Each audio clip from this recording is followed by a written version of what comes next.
భారత పార్లమెంట్లో కేంద్ర హోంశాఖ మంత్రి అమిత్ షా రాజ్యాంగ నిర్మాత డాక్టర్ బిఆర్ అంబేద్కర్ ని అవమానపరిచే విధంగా చేసిన అనుచిత వ్యాఖ్యలకు నిరసనగా సిరిసిల్ల పట్టణంలోని స్థానిక అంబేద్కర్ చౌక్ వద్ద జిల్లా కాంగ్రెస్ పార్టీ ఆధ్వర్యంలో ధర్నా నిర్వహించి నిరసన వ్యక్తం చేశారు. ఈ కార్యక్రమంలో ప్రభుత్వ వేములవాడ ఎమ్మెల్యే ఆది శ్రీనివాస్ తో పాటు కాంగ్రెస్ పార్టీ జిల్లా ఇన్ఛార్జ్ కేకే మహేందర్ రెడ్డి పాల్గొన్నారు. ఈ సందర్భంగా ఆది శ్రీనివాస్ మాట్లాడుతూ పార్లమెంట్లో అమిత్ షా అంబేద్కర్ పై చేసిన అనుచిత వ్యాఖ్యలను యావత్ దేశం మొత్తం ఖండిస్తూ ఎస్సీ, ఎస్టీ, మైనార్టీ, బీసీ అన్ని వర్గాల ప్రజలు రోడ్లపైకి వచ్చి నిరసనలు, ధర్నాలు చేస్తున్న అమిత్ షాని కేంద్ర మంత్రివర్గం నుండి బర్తరఫ్ చేయాలని డిమాండ్ చేస్తున్న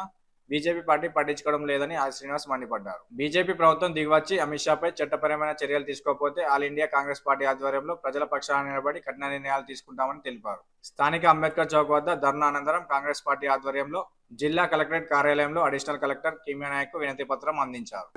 కమిటీ యొక్క పిలుపు మేరకు భారత రాజ్యాంగాన్ని అవమానపరిచిన అమిత్ షాకు వ్యతిరేకంగా ఎవరైతే ఈ భారతదేశం అంటేనే భిన్నత్వంలో ఏకత్వం, ఏకత్వంలో భిన్నత్వం, దానికి అనుగుణంగానే భారత రాజ్యాంగ నిర్మాత బిఆర్ అంబేద్కర్ గారు ప్రపంచ వ్యాప్తంగా కూడా తిరిగి అన్ని రాజ్యాంగాలను కూడా పరిశీలించి భిన్నత్వంలో ఏకత్వాన్ని కాపాడాలన్న ఉద్దేశం కొద్దీ ఇవాళ భారత రాజ్యాంగాన్ని ఇలా రచించి భారతదేశంలో సామాన్య పౌరుని కూడా హక్కు కల్పించిన భారత రాజ్యాంగ నిర్మాత అంబేద్కర్ గారిని అవమానపరిచే విధంగా ఇలా అమిత్ షా గారు ఏదైతే వ్యాఖ్యానాలు పార్లమెంట్ సాక్షిగా చేసిందో, బాబాసాహెబ్ అంబేద్కర్ రాజ్యాంగానికి అనుగుణంగా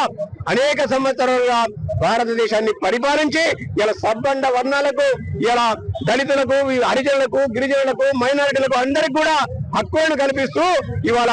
భారత రాజ్యాంగాన్ని తూచా తప్పకుండా అమలు చేస్తున్న కాంగ్రెస్ పార్టీ ఇవాళ పిలుపునివ్వడం జరిగింది. అఖిల భారత్ కాంగ్రెస్ పార్టీ తెలంగాణ ప్రదేశ్ కాంగ్రెస్ కమిటీ పిలుపులో భాగంగా ఏఎస్ అధ్యక్షులు మల్లికార్జున్ ఖార్గే గారు, అగ్రనేత సోనియా గాంధీ గారు, రాహుల్ గాంధీ గారు, ప్రియాంక గాంధీ గారు, రాష్ట్రానికి సంబంధించినటువంటి పెద్దలు రేవంత్ రెడ్డి గారు, గౌరవ ముఖ్యమంత్రి పిసి అధ్యక్షులు మహేష్ కుమార్ గౌడ్ గారు గత వారం రోజులుగా భారతీయ జనతా పార్టీలో రెండో స్థానంలో ఉన్నటువంటి, ఈ దేశానికి హోంశాఖ మార్చిలో ఉన్నటువంటి అమిత్ షా గారు డాక్టర్ బిఆర్ అంబేద్కర్ గారిని అవమానపరిచే విధంగా మాట్లాడిన మాటలకు దేశం యావత్తు కూడా వెంటనే మంత్రివర్గం నుంచి బర్తరఫ్ చేయాలని చెప్పని కోరుతున్నప్పటికీ ఎస్సీ, ఎస్టీ, బీసీ, మైనార్టీ వర్గాలన్నీ కూడా ఏకతాటిపైకి వచ్చి ఇంత అహంకారపూరిత మాట్లాడినటువంటి అమిత్ షాకు తగిన బుద్ధి చెప్పాల్సిందే, మంత్రివర్గం నుంచి తొలగించాలని చెప్పని దేశవ్యాప్తంగా ఆయా నగరాల్లో, పట్టణాల్లో, మండల కేంద్రాల్లో అంబేద్కర్ గారు ఫోటోతో సహా నిరసనలు చేసుకున్నప్పటికీ మోడీ గారు అమిత్ షాను వెనుకేసుకురావడానికి తీవ్రంగా తప్పుపడుతూ చట్టపరంగా కూడా తగిన చర్యలు తీసుకోవాలని చెప్పని కోరుతూ వెంటనే వారి మంత్రి పదవికి ఉద్వాసన చెప్పాలని చెప్పని